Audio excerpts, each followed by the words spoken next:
Hello, how are you? A lot of people ask me how to reverse prediabetes naturally. Many people get the news that they're pre-diabetic and become desperate, thinking there's no solution, nothing they can do. But there is. In this video, I'm going to explain what you can do naturally to reverse this situation. And it's not just about stopping eating sugar, no, only with scientifically proven information. So you can start changing your lifestyle today. Stay until the end, you won't want to miss this.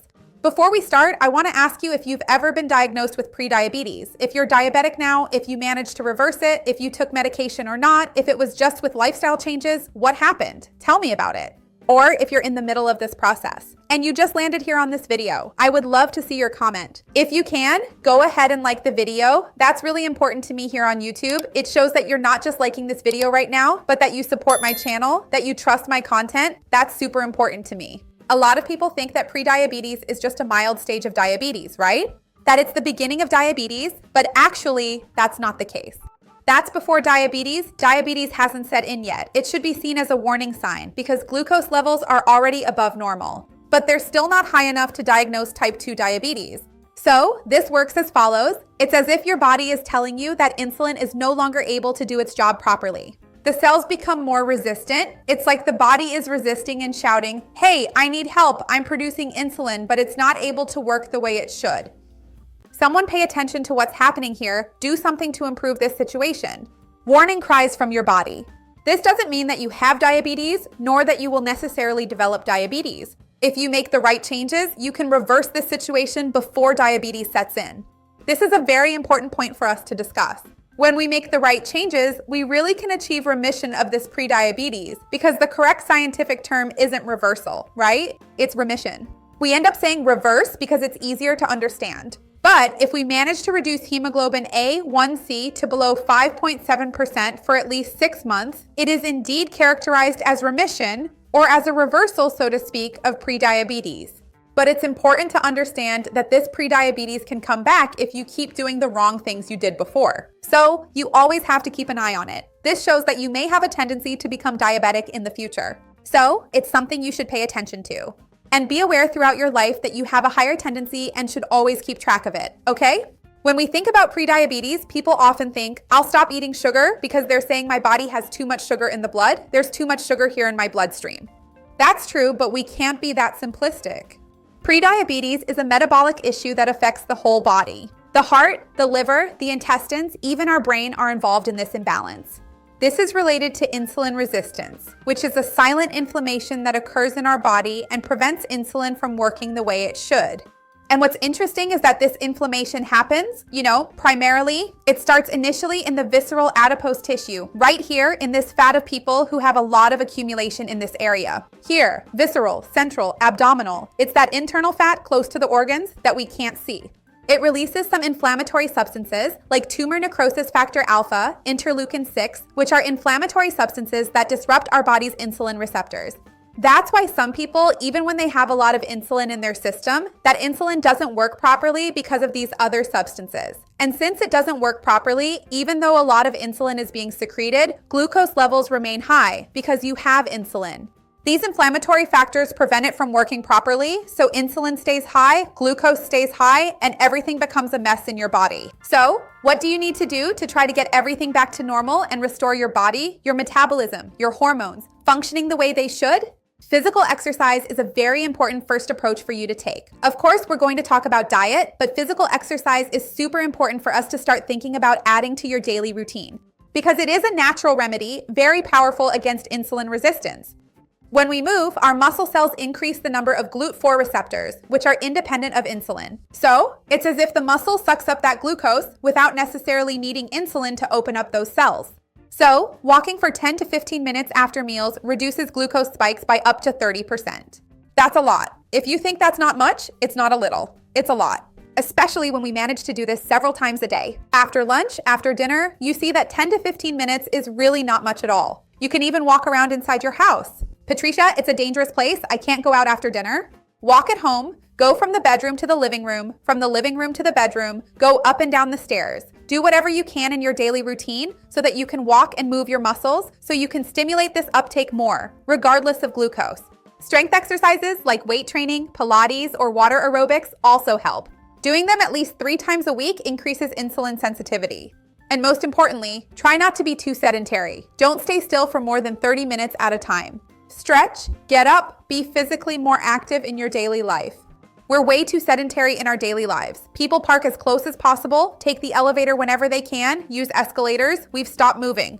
There are people who wake up, have breakfast, sit down, work sitting, get home, then take a bus or drive or take the subway or the train, also sitting. Walk 2 blocks, they get home, eat, and then sit watching TV or on their phone.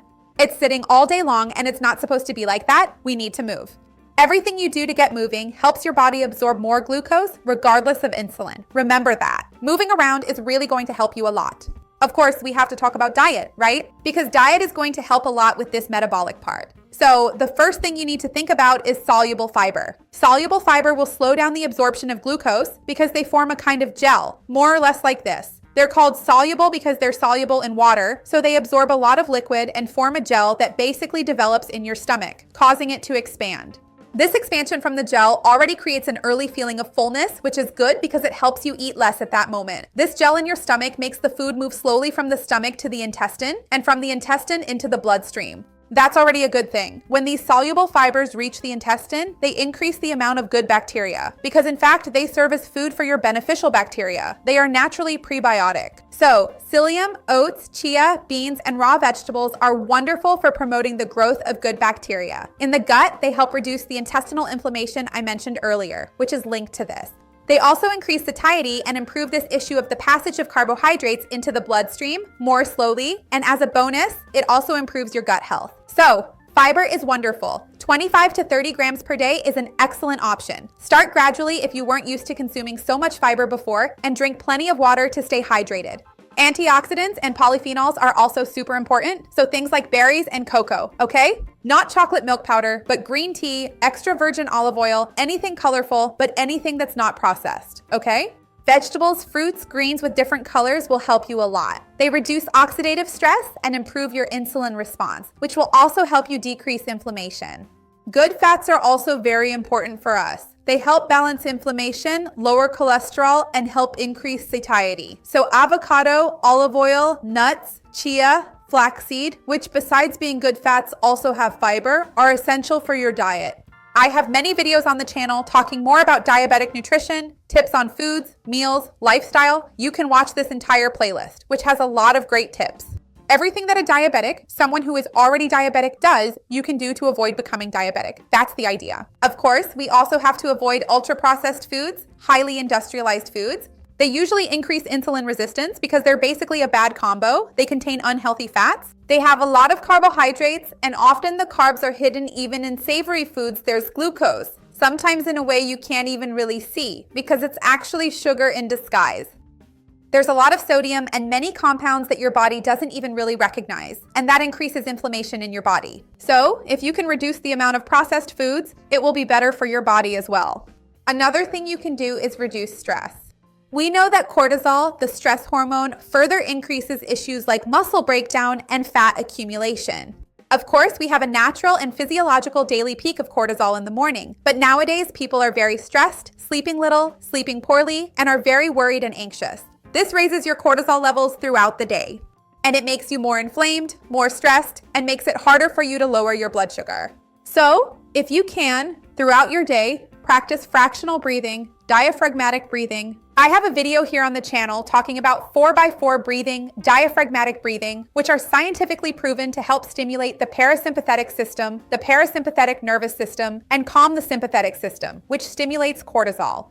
That could be a good option. If you are a religious person, prayer or meditation can also help you to switch off your brain a little, figuratively speaking, right? Because the brain never really switches off. But when it comes to those repetitive and anxious thoughts, these practices can help you in that regard.